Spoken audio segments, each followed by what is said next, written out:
rapidement. Si un homme pêche contre un homme, Dieu le jugera. 1 Samuel, chapitre 2, le verset 27 à 35.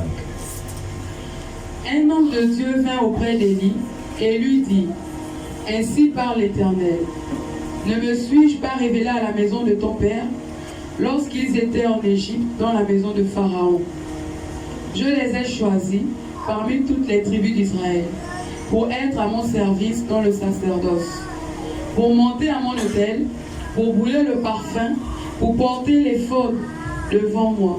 Et j'ai donné à la maison de ton père tous les sacrifices consumés par le feu et offerts par les enfants d'Israël.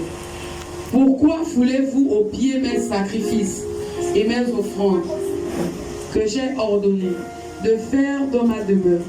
Et d'où vient que tu honores tes fils plus que moi, afin que vous engraissiez des prémices de toutes les offrandes d'Israël, mon peuple? Jusqu'au verset 37, 35. C'est pourquoi, voici ce que dit l'Éternel, le Dieu d'Israël. J'avais déclaré que ta maison et la maison de ton père marcheraient devant moi à perpétuité. Et maintenant, dit l'Éternel, loin de moi, car j'honorerai celui qui m'honore, mais ceux qui me méprisent seront méprisés. Voici, le temps arrive où je rechercherai ton bras, où je retrancherai ton bras et le bras de la maison de ton père, en sorte qu'il n'y aura plus de vieillard dans ta maison. Tu verras un adversaire dans ta demeure, dans ma demeure, tant qu'Israël sera comblé de biens par l'Éternel. Et il n'y aura plus jamais de vieillard dans ta maison. Je laisserai subsister auprès de mon autel l'un des tiens, afin de consumer tes yeux et d'attrister ton âme. Ok, c'est bon. Lis le troisième verset biblique dans Romains 3, le verset 23. Romains 3, le verset 23.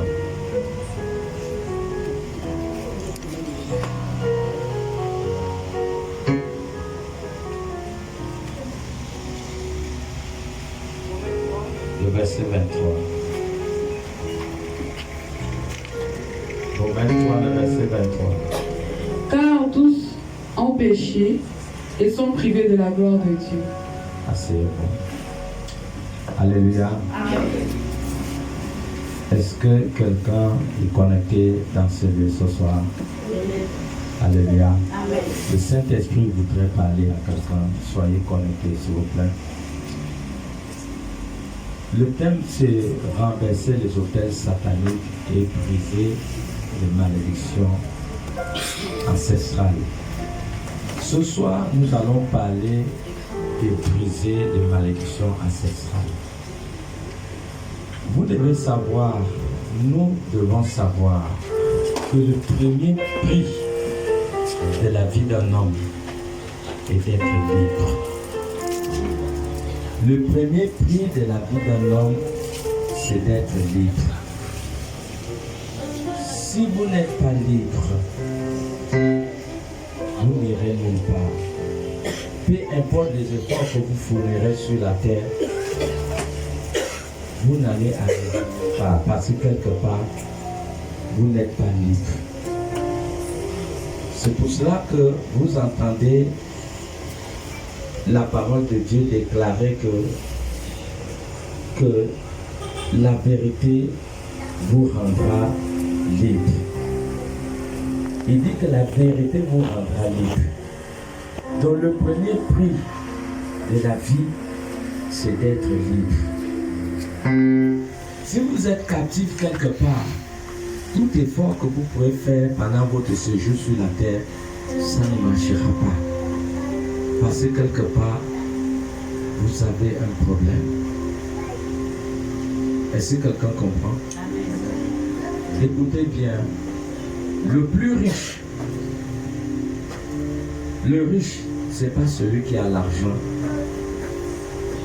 Tu peux être riche et être esclave. Vous ne verrez jamais le nom d'un esclave écrit dans le livre de vie de l'année. Les esclaves ne figurent pas dans ce livre. ce sont des personnes libres, des hommes et des femmes libres, dont leur nom figure dans le livre de vie de l'agneau. Donc avoir beaucoup d'argent, c'est pas ça être grand. Être grand, ça veut dire que tu es libre. Voilà pourquoi Jésus dit dans Matthieu 16, 26 que à quoi sert-il un homme de gagner le monde s'il perd son âme? Donc, peu importe l'intensité de la grandeur de tes biens et tes richesses, si tu n'es pas sauvé, tu es un homme perdu. Et la fin de la course de ta vie sur la terre, tu devras perdre le salut de ton âme. Pourquoi? Parce que quelque part, tu n'as pas compris le prix de la liberté. Et je déclare au nom de Jésus que personne dans ce lieu ne perdra son âme le dernier jour. Amen.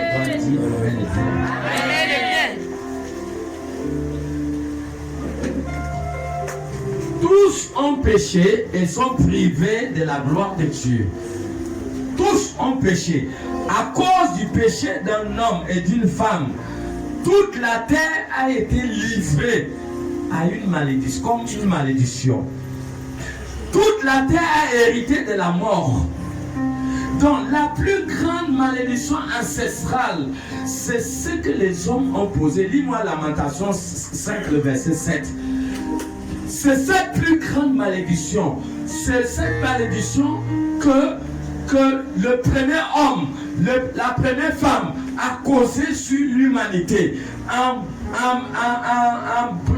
désobéissant à leur Créateur. Et le mal qu'ils ont fait, les conséquences du mal qu'ils ont fait, ces conséquences ont été soumises à toute la planète Terre. Lamentation 5, 7.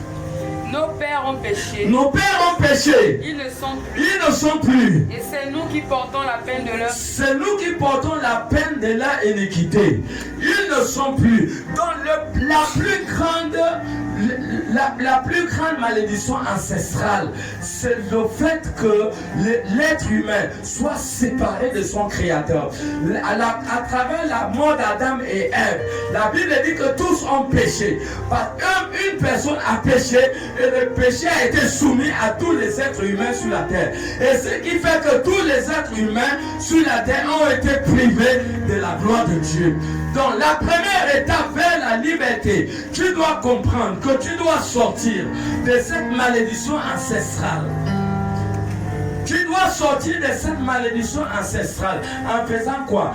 En acceptant Jésus-Christ dans ta vie comme ton Seigneur et ton Sauveur personnel. Si tu n'acceptes pas Jésus-Christ dans ta vie comme ton Seigneur et ton Sauveur personnel, tu ne peux pas être dans le programme de Dieu. Tu ne peux pas atteindre ta destinée.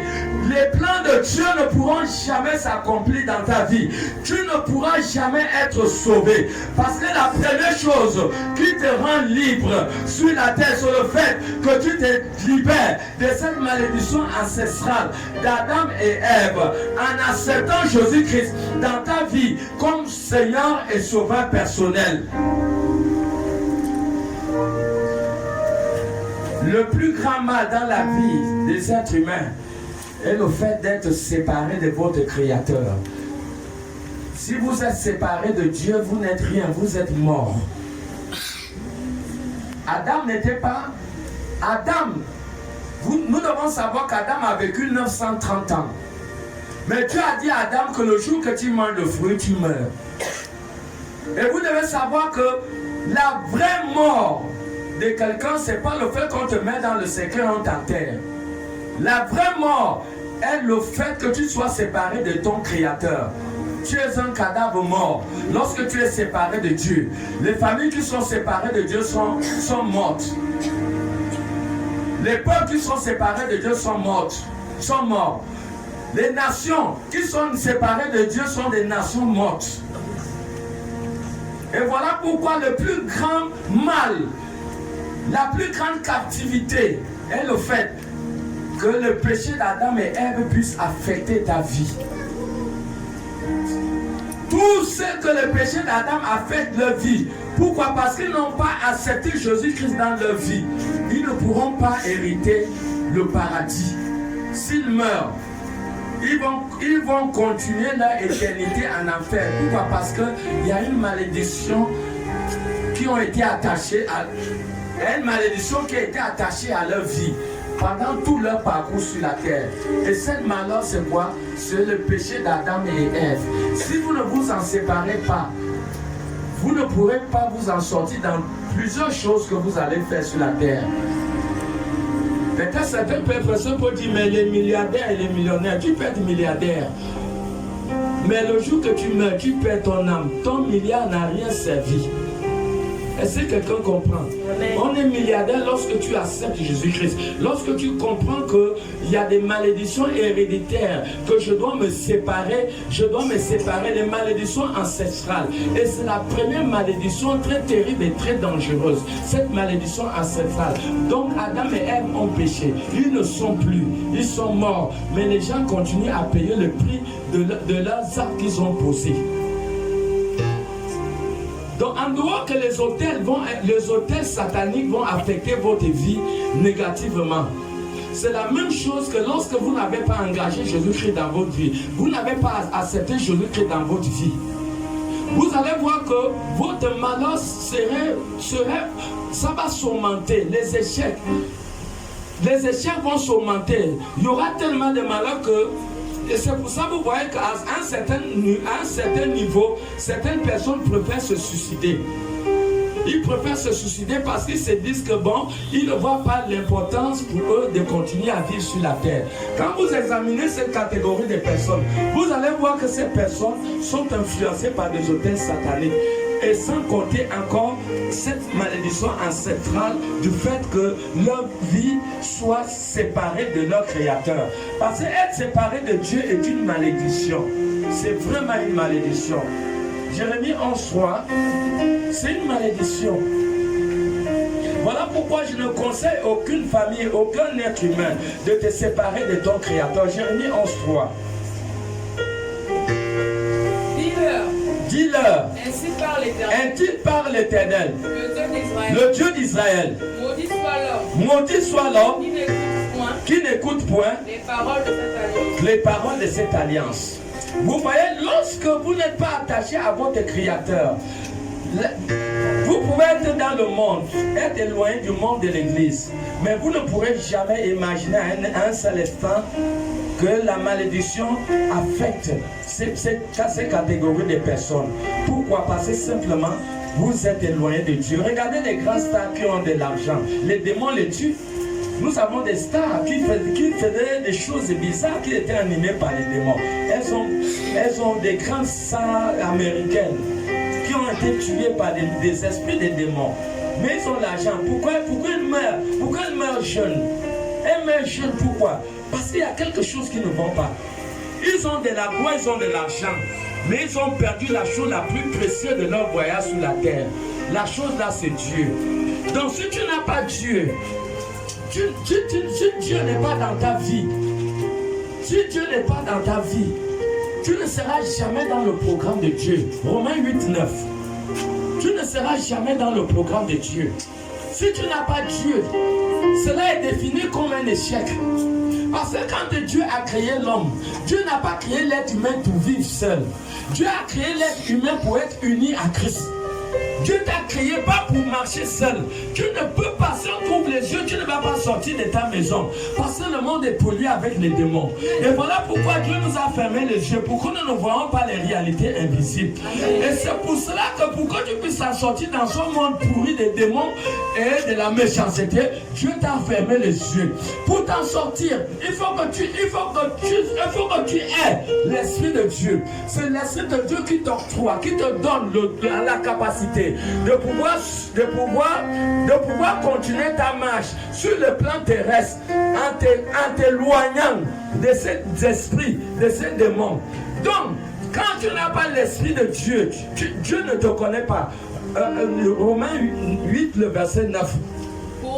Pour vous, Vous ne vivez pas selon la chair, Vous ne vivez pas selon la chair, mais selon l'esprit. mais selon l'esprit. Si du moins l'esprit Si du moins l'esprit, de Dieu habite en vous. si l'esprit de Dieu habite en vous, Si quelqu'un n'a pas l'esprit si de Christ, quelqu'un n'a pas l'esprit de Christ, il ne lui appartient pas. il ne lui appartient pas. Si tu n'as pas l'esprit de Dieu, tu n'appartiens pas à Dieu. Donc ce qui te fait sortir, premièrement, de la malédiction d'Adam et Ève, c'est le fait que l'Esprit de Dieu descende en toi. En acceptant Jésus-Christ dans ta vie comme Seigneur et Sauveur, le Saint-Esprit descend en toi. Et quand le Saint-Esprit descend en toi, ton nom, quand tu remplis les autres formalités, aller aux eaux du baptême. Aller aux eaux du baptême, servir Dieu. Ton nom est automatiquement écrit dans le livre de vie de l'agneau. Pourquoi? Parce que l'Esprit de Dieu est descendu au-dedans de toi. Lorsque Jésus viendra pour enlever les élus, Jésus, tous ceux qui n'ont pas l'Esprit de Dieu ne pourront pas être enlevés. Tous ceux qui les yeux ont été ouverts en connaissant le bien et le mal. Deux catégories de personnes qui vont être enlevées. Ceux qui ont l'Esprit de Dieu et les bébés que leurs yeux ne sont pas encore ouverts, qui ne connaissent pas le bien et le mal. Et je vous assure qu'une fois que tu connais le bien et le mal, tes yeux sont ouverts. Et à partir de là, l'esprit de tu dois chercher à mettre l'esprit, que tu sois un enfant qui connaît il y a le bien et le mal. L'esprit de Dieu doit descendre dedans de cet enfant. Pour que le jour que Jésus-Christ vienne, pour que cet enfant soit enlevé. Mais tous les bébés qui ne connaissent pas, ceux qui sont bébés encore, qui ne connaissent pas Dieu, eux, ils seront enlevés. Donc, ceux qui ont le Saint-Esprit et les bébés qui ne connaissent pas encore le bien et le mal, voilà les catégories de personnes qui seront enlevées lorsque Jésus-Christ va venir pour enlever son Église. Donc, la première chose pour sortir de la malédiction ancestrale de Adam et Ève, tu dois t'assurer que tu as accepté Jésus-Christ dans ta vie comme Seigneur et Sauveur personnel et que tu as pris la décision de changer la vie. Jésus dit, je reprends Matthieu 16, 26, ça c'est à quoi un homme de venir faire un voyage sur la terre. Et le dernier jour que tu meurs, tu rates le paradis pour aller finir ton éternité dans la souffrance, dans les flammes de feu. Tu gagnes quoi? Je crois que tu ne gagnes rien parce que le dernier jour que tu pars, tu ne vas rien amener. Et c'est ça. Donc, c'est la première chose. Nous avons lu un deuxième passage biblique qui nous parlait des fils d'Élie. Et fils d'Élie, le prêtre, c'était des enfants qui servaient Dieu. Ils servaient Dieu dans les temples. Ils étaient reconnus comme sacrificateurs. Ces enfants, ils étaient reconnus comme sacrificateurs. Mais quelque chose va se passer. Ces enfants ont commencé à blasphémer Dieu en posant des actes négatifs. Les Écritures nous disent dans 1 Samuel 2, 22 que ces enfants ont commencé à coucher avec les femmes. Ils couchaient avec les femmes et en servant Dieu. Je veux rappeler à un serviteur et à un servant de Dieu ici que c'est très dangereux de servir Dieu. Et de servir Dieu et d'être en même temps en train de coucher avec les femmes et coucher avec les hommes en servant Dieu. C'est la plus haute des malédictions ancestrales. Parce que ces actes, beaucoup de gens l'ont commis, mais ils n'ont pas su que ces actes génèrent une malédiction héréditaire ou ancestrale. Parce que nous pouvons voir, lorsque ces deux enfants ont posé ces actions, Dieu s'est fâché. Élie le prêtre n'avait aucun problème avec Dieu. Mais parce que ces enfants commettaient ces abominations dans le temple, ils couchaient avec les femmes à l'entrée du temple. Et cela n'a pas plu Dieu. Dieu a pu dire, a prononcé de mauvaises paroles dans la maison d'Élie des prêtres. Dieu a dit que dans cette maison, il n'y aura plus de vieillards. Il n'y aura plus de vieillards. Donc les gens devaient mourir à la fleur de l'âge. Est-ce que vous comprenez un peu cette malédiction qui a été proclamée dans la famille? Est-ce que cette malédiction devait s'arrêter seulement aux enfants d'Élie le prêtre? On ne sait pas. Mais nous savons que Dieu a dit que dans la maison d'Élie le prêtre, il n'y aura plus de vieillards. Donc vous pouvez être dans une famille où les gens meurent jeunes. Et personne ne peut jamais s'imaginer qu'il y a une malédiction. On ne cherche pas pour savoir, mais pourquoi Pourquoi les gens meurent autant dans cette famille? Pourquoi les gens partent à la fleur de l'âge? Souvent ces choses sont dites aux malédictions ancestrales. Ça veut dire que quelque part, des pères ou des aïeux ont eu à poser des actions négatives, des actions qui ont offensé Dieu. Et ils sont morts, ils ne sont plus. Mais les actes qu'ils ont eu à poser continuent à affecter les générations qui les ont suivis. Et les générations qui les ont suivis ont continué à payer un prix amer. Beaucoup de gens aujourd'hui vivent dans des difficultés. Ils vivent dans la souffrance.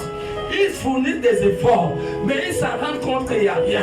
Mais si les gens pouvaient imaginer un seul instant qu'il y a nos pères, nos grands-pères, nos aïeux qui ont eu à poser des actions qui ont causé des malédictions dans sa lignée. Et ce qui fait que toi, tu es peut-être de la deuxième génération, mais tu regardes que ton grand frère, tu regardes que ton père, la même pauvreté que ton père avait, c'est la même pauvreté que tu as. Tu regardes la même manière que ton père n'est pas allé à l'école. Tu regardes que tous tes enfants, au fait, ils commencent à copier la même chose. Tu vas regarder que la même maladie que le grand-père avait. Tu remarques que c'est la même maladie que les enfants ont. Des fois, des petits-enfants ont la même maladie. Ça veut dire qu'il y a une malédiction ancestrale. Ce n'est pas des choses à négliger. Ce n'est pas des choses à dire que non, on va se contenter comme un spectacle. On voit comment une famille est en train de souffrir. Non. À un certain moment, lorsqu'une famille constate et remarque une situation inhabituelle, il faut que la famille s'immobilise. Il faut que la famille se lève dans des jeûnes et prières pour chercher la face de Dieu, pour chercher à connaître quelle est la source de tel ou tel problème qui se passe. C'est très important. C'est très important de ne pas négliger certaines douleurs qui prévalent au sein de la famille. Certains échecs, peut-être tu ne travailles pas. Et tu peux ne pas peut-être imaginer que ce mal ne vient pas de toi. Ce mal ne vient pas de ton père. Ce mal ne vient pas de ton grand-père. Peut-être c'est ton aïeux qui était un grand danseur de bouti. Il dansait le bouti. Et je vous dis qu'il n'y a pas de malédiction. Dieu punit l'iniquité des pères au fils. Exode 20, le verset 5. Exode 20, le verset 5. Exode 20, le verset 5. Vous allez voir comment Dieu punit l'iniquité des pères aux enfants. De la 3e jusqu'à la 4e génération de ceux qui l'haïssent. Donc tu vas traverser une situation et ne pas te rendre compte que c'est une malédiction ancestrale. Vous pouvez souffrir. Il peut avoir dans la famille des femmes par exemple qui ne se marient pas. Et vous ne pouvez pas savoir ce qui se passe. Peut-être une des grandes-mères a fait quelque chose de terrible. Et qui a mené cette malédiction de enfant en enfant.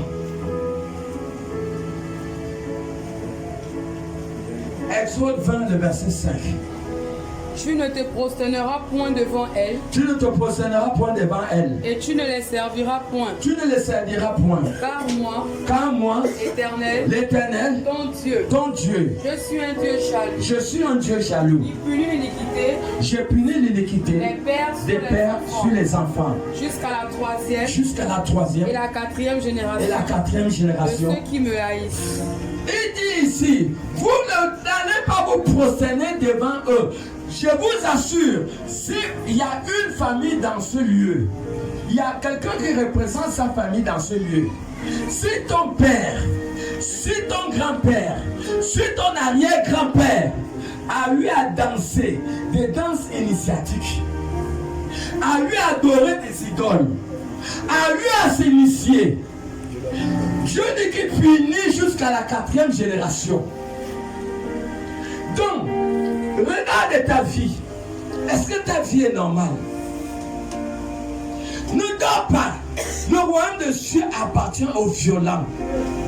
Ceux qui ne te violentent pas concernant la situation qui fait face à ta vie ne pourra jamais changer. Ça ne va pas changer jusqu'à ce que tu te lèves. Dieu d'Israël, vous allez faire 400 ans. Mais ils sont allés jusqu'à 430 ans. À un moment, ils ont compris qu'assez, ça n'est assez. Ils se sont levés dans la prière. La Bible dit que Dieu a écouté leur cri. À un certain moment, quand tu comprends, quand tu vois qu'il y a des choses bizarres qui se passent dans ta vie, toi-même tu vois tout effort que tu fournis pour t'en sortir. Mais ça ne va pas. Je vous assure qu'on monte, on descend. Il y a une malédiction ancestrale. Il y a quelque chose dans le plan spirituel qui ne va pas. Il faut se lever avec rage dans la prière. Si vous ne changez pas les choses dans le plan spirituel, les choses ne pourront jamais changer dans le plan physique. La seule chose pour briser une malédiction, c'est le fait que vous acceptez Jésus-Christ dans votre vie. Vous acceptez Jésus. Que vous soyez né de nouveau. Jésus est la seule personne qui brise la malédiction. Il est la seule personne qui brise la malédiction. Si vous ne vous levez pas, si vous n'acceptez pas Jésus, la malédiction, les actions négatives que les pères ont posées, ça peut affecter votre vie. Et pourtant, Ézéchiel 18, le verset 20, Dieu a dit que dans la logique, c'est l'homme qui pêche qui doit mourir. Pourquoi toi, quand tu regardes à ton âme et conscience, moi j'ai fait des délivrances plus de 20 ans. Il y a des délivrances que j'ai fait, je sens vraiment que cette femme, ce monsieur n'a pas vraiment posé des actes négatifs. Mais quand vous regardez la vie de la personne, vous pouvez vous mettre à pleurer. Qu'est-ce qui s'est passé dans la vie de cette personne? Non seulement les hôtels maléfiques ont affecté leur vie, les malédictions ancestrales. Regardez tout ça, la malédiction d'Adam et Ève. Regardez toutes ces malédictions ancestrales. Dites-moi comment vous pouvez vous en sortir si vous ne vous battez pas. Les malédictions, les vies qui sont manipulées sur les autels sataniques. La malédiction d'Adam est, parce que Romains 3, verset 3, Romains 3, 23 dit que tous sont privés, tous sont privés de la gloire de Dieu. Vous voyez? Il dit tous sont privés de la gloire de Dieu. Pourquoi? Parce que quelque part nous sommes nés dans le péché d'Adam et Ève. Donc, Dieu est privé de la gloire de Dieu. Deux, les hôtels sataniques affectent ta vie. Trois, la malédiction, les malédictions ancestrales, héréditaires de ta famille. Ça veut dire que ce n'est pas toi qui as posé les mauvaises actions. Ce sont tes pères, ce sont tes grands-pères, tes aïeux. Ils ne vivent plus. Lamentation 5:7 nous ont dit que eux, ils ont fait du mal. Ils ne vivent plus. Mais c'est nous qui portons le poids de leur iniquité. Mais Jésus a dit, dans Ézéchiel 18, 20, Jésus a dit que dans la logique, il dit c'est l'homme qui pêche qui doit périr. Donc, au jour que nous sommes, tu n'as plus le droit d'être lié à cette malédiction ancestrale. Tu n'as plus le droit, Ézéchiel 18, 20, tu n'as plus le droit. En tout cas, quand tu manges, mon ami, la nourriture que tu manges ne tombe pas dans mon ventre, ça tombe dans ton ventre. Donc, la vie de chacun est entre ses mains. Si tu vois ta vie connaît des difficultés, tu te poses des questions, que tu ne trouves pas de réponses. Donc il y a quelque chose d'inhabituel, il y a quelque chose d'inexplicable, il y a une injustice, il y a quelque chose qui n'est pas bien qui se passe dans le plan spirituel. Donc si tu ne te fais pas violent en t'approchant d'une église, en sollicitant un travail de délivrance, tu ne peux pas être libre. Tu dois savoir que certains ont leurs études, certains ont à gérer un foyer demain. Vous avez à gérer votre ministère demain. Et vous avez besoin d'être libre. Vous n'avez pas besoin que les malédictions ancestrales affectent vos vies. Le péché d'Adam affecte vos vies. Les manipulations des autels affectent vos vies. Vous ne pourrez jamais vous en sortir. Vous voyez autant de mal que les douleurs que les êtres humains sont soumis. Et ils ne peuvent jamais s'en sortir sans avoir recours à Dieu, sans avoir recours à l'église, sans avoir recours aux femmes et aux femmes de Dieu et aux hommes de Dieu. Ils ne peuvent jamais s'en sortir. Voilà pourquoi l'église est au sein de toute activité humaine. Tout ce qui s'éloigne de l'église, alors cela peut constituer une erreur. Tu ne peux pas être ministre si tu n'as pas été à l'école. Tu ne peux pas être ministre en étant dans ton village. C'est la même chose. Pour que tu puisses aller au paradis demain, il est très important que tu comprennes. Pour que tu sois libre, il est très important que tu comprennes que tu dois t'approcher de l'église du Seigneur. Tu dois t'approcher des hommes et des femmes de Dieu pour que tu sois libre. Regardez tout cela. Tu vas sortir de ça comment? Si tu n'as pas de guide qui vont te guider vers ta liberté, vers ta délivrance. Le plus grand prix d'un homme et d'une femme d'être libre, parce que personne n'est né libre. Nous naissons tous dans le jour d'Adam et Ève. Et quand nous grandissons, les autels sataniques commencent à affecter nos vies. En dehors des autels sataniques, il y a des malédictions héréditaires. Les parents ont posé des actes négatifs. Ils ont tué, ils ont fait des sacrifices. Et la malédiction a été proclamée jusqu'à la 4e génération. Peut-être toi tu es de la 3e génération. Dis-moi un peu comment tu peux t'en sortir. Peu importe les efforts que tu vas faire, la malédiction des parents vont toujours affecter ta vie. Il y a beaucoup de personnes qui sont allées dans les études jusqu'à obtenir la licence. Beaucoup aujourd'hui sont des chômeurs. Beaucoup font aujourd'hui. Moi j'ai vu une maman à Dragage qui vend la tomate avec la licence. Combien sont au niveau du Cameroun qui ont eu la licence mais qui sont sur les moteurs taxis? Bien aimé, la plus grande malédiction d'un homme, c'est de t'éloigner de ton Créateur. Et je ne conseille personne de t'éloigner de Dieu. T'éloigner de Dieu est la pire erreur qu'un être humain portant le souffle de vie puisse commettre pendant son lamentable voyage sur la terre. Et je conseille quelqu'un à ne jamais commettre cette erreur. Vous-même vous voyez tous les défis qui font face à l'être humain.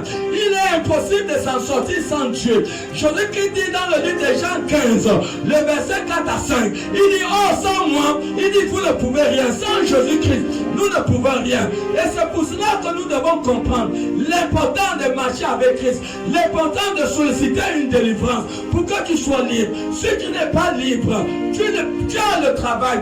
Tu vas voir que si tu n'es pas libre, tu as le travail. Je connais quelqu'un qui a fait à l'armée 30 ans. 30 ans, mais il n'a même pas eu une maison en bambou. 30 ans. 30 ans de travail. Combien de personnes qui travaillent aujourd'hui? Ils ont des millions chaque fin du mois, mais ils n'ont jamais construit. Ils vivent sur le toit de l'État. Et quand on va les mettre en retraite, tous leurs parents vont les chasser. Ils vont dire, quand tu avais l'argent, tu faisais l'ambiance. Je connais un homme comme ça. Il travaillait à l'Octroi. Il gagnait 2 millions de francs CFA chaque fin du mois. C'est l'argent qu'il donnait. Il est parti prendre une copine en dehors de sa femme. Il a déménagé même de la maison de sa femme pour aller habiter chez la copine. Il a construit la copine la maison. Il a construit la copine la maison. L'argent du marché qu'il donnait pour sa femme, c'est avec l'argent du marché là que la femme a construit, je crois, avant Wondje. Avant Wondje, quelque part là. La femme là, elle a construit beaucoup de maisons. Je crois que c'est là-bas où le pasteur Cécilia, la femme l'avait hébergé pasteur Cécilia une fois. Est-ce que nous voyons? Ce monsieur, elle va bien vous donner le témoignage. Ce monsieur gagnait de l'argent. C'est avec l'argent du marché qu'il donnait à sa femme. La femme a construit des studios, des maisons en dur, avec l'argent seulement du marché qu'il donnait. Pendant que lui, ces 2 millions qu'il recevait chaque fin du mois, il était en train de dépenser ça avec les ambiances, les copines dehors. Quand on l'a mis à la retraite, écoutez, quand on l'a mis à la retraite, qu'est-ce qui s'est passé?